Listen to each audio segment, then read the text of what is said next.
Eto matindi guys, poging-pogi, 'di ba? Ano ba 'tong nasa harapan natin ngayon? Ayan, ito po is Winch 300 LBS.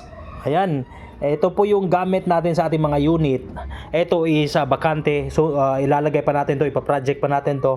Kasi alam naman natin, 'di ba? Syempre always tayo nasa bukid. Syempre ngayon maulan, okay? So yung mga daanan natin is madulas at saka commonly minsan nababara tayo. Hindi tayo hindi tayo makakalabas, stranded tayo. Okay lang kung pagka meron kayong backup na sasakyan para pwede hilain. Pero eto ngayon, eto matindi, murang-mura lang to guys. Kaya grab nyo na to. Kasi nga, kahit wala kang kasama or walang unit na pwedeng humila sa'yo, at least may winch yung sasakyan o unit yo. Ito po is a 12 volt system. Kakasa nyo po, i-set nyo po sa inyong mga baterya ng inyong sasakyan. Tsaka may manual power po siya. Engage on and off pagkakailanganin nyo na. So ito yung mga gamit natin guys sa ating mga sasakyan.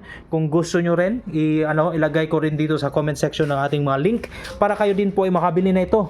At syempre para kayo ay merong kaagipay at support.